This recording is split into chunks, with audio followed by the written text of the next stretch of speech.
Hi everyone, welcome back to Write Better Together with Peggy and Kennedy.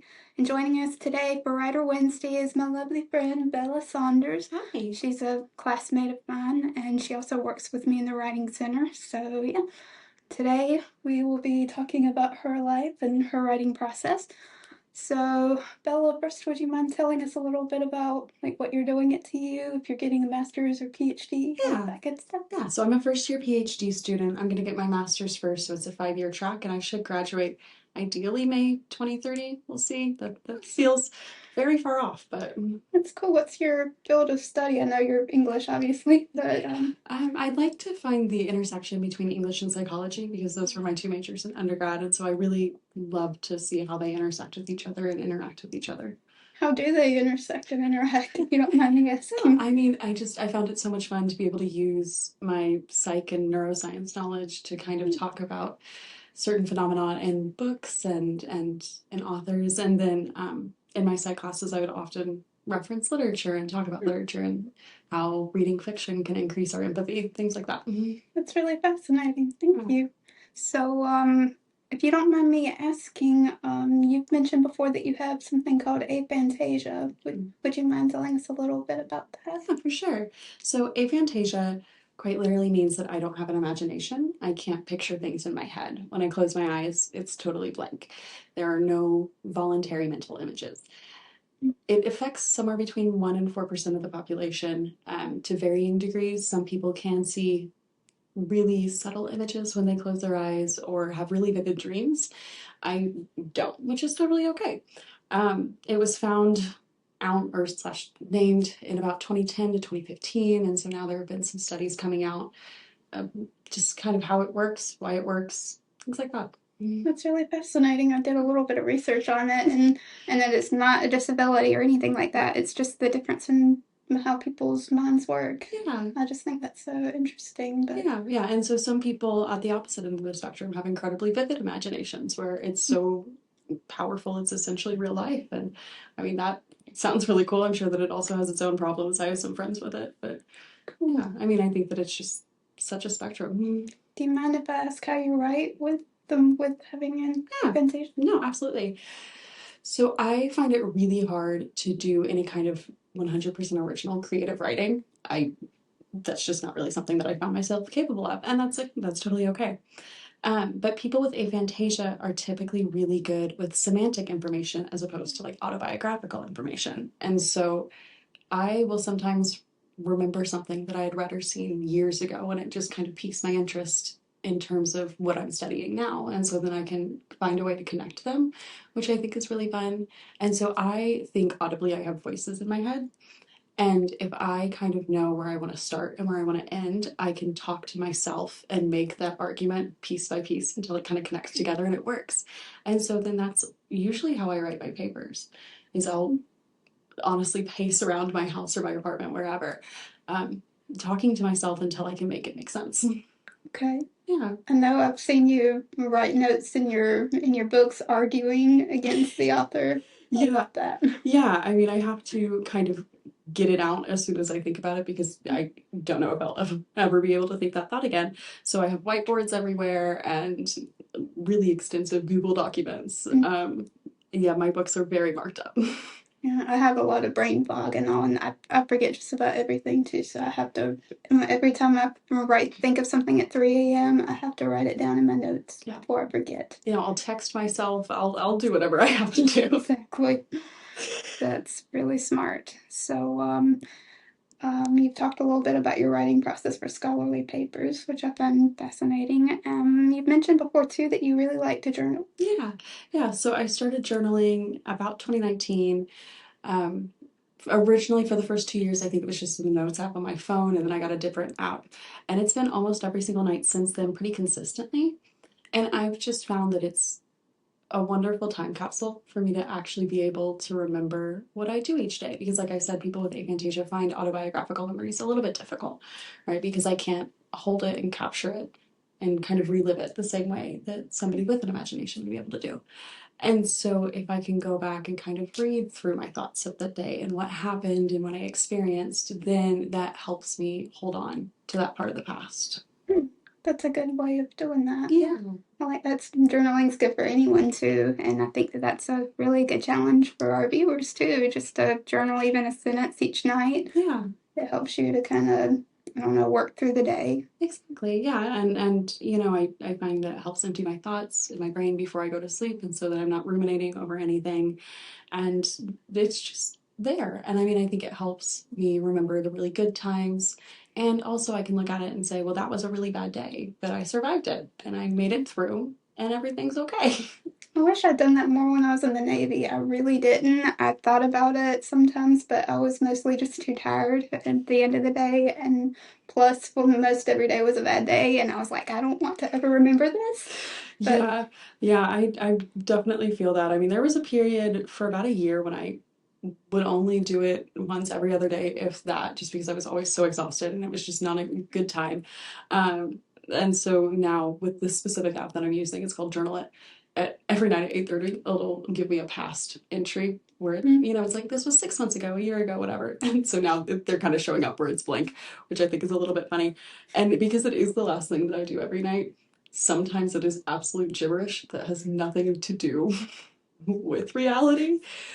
And most of the time I catch it after the fact, but recently I found one where I started to describe something that definitely didn't happen. And then in parentheses, I said, wait, no, that's a hallucination. And then I just kept going with it. oh wow, okay, Okay. cool. So I don't actually remember what happened that day, but I can hallucinate something. Well, that's good. I mean, anything that you can write. Exactly. Exactly. Yeah. So, sorry. Oh no, just it's so much fun. I do highly recommend it, even if it is just a sentence or two a day. Definitely. So, what kind of advice would you give someone who would like to write, but I don't know, hasn't started yet, or maybe is a little scared to? Yeah. I mean, if it's journaling, and I think that that's a wonderful place to start any kind of writing, just because you know you get in the habit of putting words on paper or on a screen, then what's really helped me is the fact that nobody's ever going to read my journal unless I show them, and so it doesn't have to be formal. It's very raw and unfiltered, and it can be whatever I want it to be, and so I don't have to censor myself in that way or try to make it pretty and appeasing to other people. And I also think, you know, when it comes to scholarly writing, we all have that fear of the blank page. I mean, still, that's such an issue when it's like, okay, I have one paper due this entire semester. It's worth 75% of my grade. What do I do here? And so I found that I have to set a timer for 2 or 5 minutes and I just stream of consciousness whatever I'm thinking about so that I can get words on a page. And it's easier to edit 5 pages of absolute crap that like you would never show to anybody that you can then kind of make manageable, you know, than if you try to write 5 pages of perfection. Exactly. Right. It's almost impossible to completely start off with perfection. You have to get something on the page first. Yeah, and I mean, I think that if you have niche or weird interests or feel like you do, then write about that because chances are people haven't really written about that. And that can be a really fun way to express your creativity. And I find it really hard when I feel like I have to just write the same paper that other people are writing, like regurgitating their words, and that's not fun for me. But if I can put my own twist on it, and it's like, okay, this is something that I'm excited to do. Right. I think as like as grad students, I think that's really what the professors want us to do too. I mean, you have to kind of participate in the conversation and respond to other past papers that are already out there, as opposed to like you said, just regurgitating. Right. And I mean, you know, sometimes unfortunately you do just have to regurgitate, especially in undergrad, where it's just like, this is what you wanted, and I put words on a page. Yeah, so I mean, it's about the motivation and the audience, and I do think that writing is kind of a muscle. And so if you can just start off super slow and super easy of doing journaling or, you know, responding to a creative writing prompt, doing whatever, then you're starting to build up those skills a little bit more. Yeah. Would you mind, not if you have one, would you mind talking about maybe one of your favorite papers that you've written? Or least favorite, whatever you'd like to do. Yeah. Least favorite, I had to write about the olfactory system with turkey vultures. That was Oh, disgusting. goodness. That was awful. That was nothing but straight regurgitation because I can't make an argument about turkey vultures. Mm. Favorite, last semester I wrote about the role aphantasia plays in our understanding of imagination and how it works with literature. I also wrote this 30-page monster in defense of the fanfiction website Archive of Our Own. It's a kind of way to express free speech and an educational tool, things like that. Because fanfiction is one of the last things that you don't really have to pay for, especially on that website where it's just creativity for creative sake. And then in undergrad, I wrote a couple of really morbid papers, but it's what it is. Gotta do what you gotta do. I see, but they were fun. I'm sure that they horrified my professors, but Whatever's most interesting to you, however you can make it through that paper. Exactly. Yeah. That's what you gotta do. That's what you gotta do. Yeah. So I have a few get to know you questions if you're totally. okay with them. Yeah. So describe your favorite sandwich. Sandwich. When I was a kid, at Subway, I found the Italian herbs and cheese bread, and that was like an immediate yes.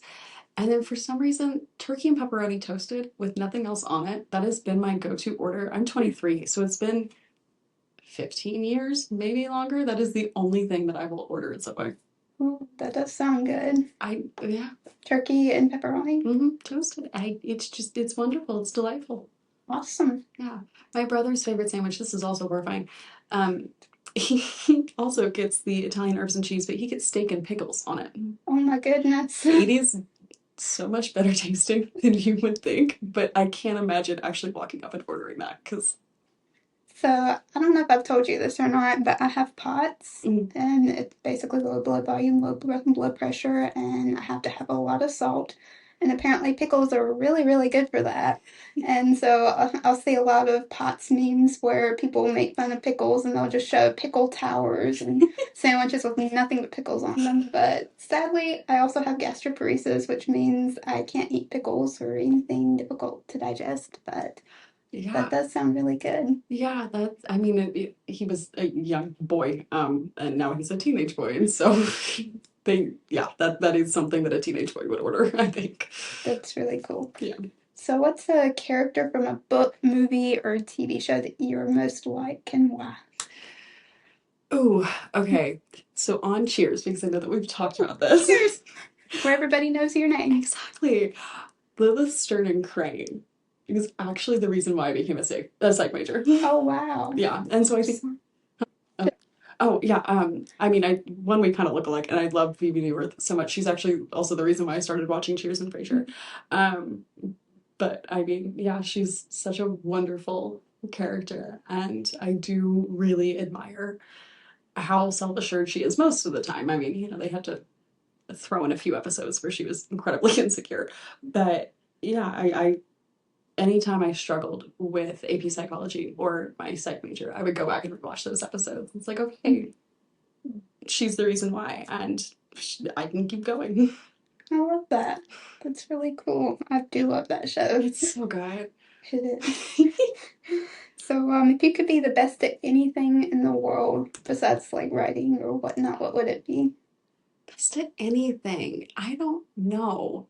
That's tricky. Because I don't like to do things. I like to stay home and sleep and like be in my house. So maybe that. Win the Olympic medal for sleep. See, but I'm really bad at it too. That's the problem. I would like to be much better at it than I am. Yeah. Like I said, I do horrify my professors a lot, but in a very loving way. So maybe that. I've made some comments to them that they'll never forget. Ever. I once told one of them that if they ever needed a kidney, I'd scoop mine out with a spoon. Oh my goodness. And I was only partially kidding. So maybe that. Okay. Awesome. So what would you say your favorite song is? Favorite song? Or genre? I'm a little bit all over the place. Lovers Rock by TV Girl has always been one of my favorites. And then Answer Me from the musical The Band's Visit is another absolute favorite. The Band's Visit? Yeah, it's a short musical. It's only like 90 minutes, based on an early 2000s movie about this Egyptian police band that actually accidentally goes to the wrong town in Israel, and so they have to spend the night there, and it's this very small town, and they adapted it into a musical, I believe, in 2017, and it's just very quiet and peaceful and like this is what human interaction looks like, I guess. Because I mean, it starts off saying this thing happened, you probably didn't hear about it, it wasn't very important. And so then it's just like how humans can kind of change each other, even in the course of 24 hours. I like that. That sounds deep. Yeah, yeah. So, what kind of atmosphere do you need when you're writing? Like calm, quiet? Oh, that depends. Sometimes I need another person there to keep me accountable or so that I can kind of bounce ideas off of them.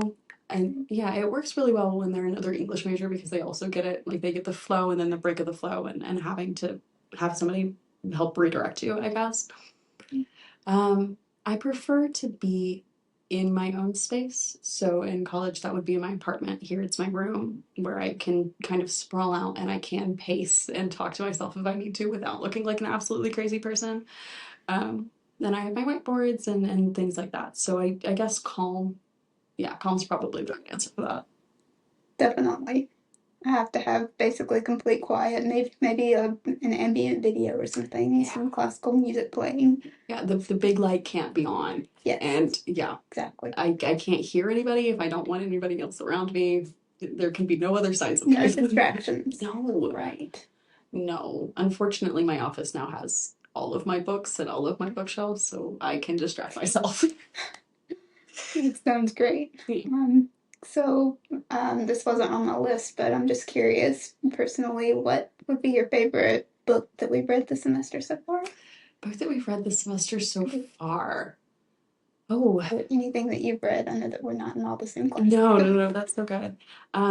We read Tar Baby by Toni Morrison in 1980s American Lit, and that was really good. Morrison is an incredible writer. What else? I did really like Raja the Gullible that we read for prizes yesterday. I do think that he was a delightful main character and that the story was so much fun to read. What else have we read? For Gothic, I guess The Castle of Otranto. Oh yeah, it's a lot of fun. You were a Castle of Otranto person. Mm-hmm. And in our Gothic class, we had a pretty big debate about the Castle of Otranto versus Old English Baron. And I think most of us were on the Otranto side, but yeah, just I think better female characters was kind of a really big sticking point for us. Definitely. There were only one or two women that felt like placeholders in the other book. But yeah. And it's fun and it's whimsical and it's silly. Exactly. A statue falling out of the sky is people accidentally stabbing each other. At least there's drama. It's a little more interesting. Yeah. Because doesn't Theodore stab his future father-in-law and then they just kind of... Oh my goodness, I don't remember. I think it was, because doesn't he marry Isabella and that was Isabella's dad? Yes, Manfred. Manfred was the one who stabbed Matilda, his daughter. Yes. And then she died in Shakespearean tragedy form. And then Theodore married Isabella. Right. So yeah. Yeah. Because what a wonderful way to meet your future father-in-law, by stabbing him. True that. And on that note, thank you very much for joining us for Writer Wednesday, and thank you all very much for watching. And please don't miss this upcoming Fun Friday. You never know where we'll be or end up. So thank you very much. Please like and subscribe. And thank you for having me. Thank you so much for being here. I really appreciate it. Yeah, absolutely. I've enjoyed our talk. Me too. So thank you, everyone. We couldn't have done it without you. Okay.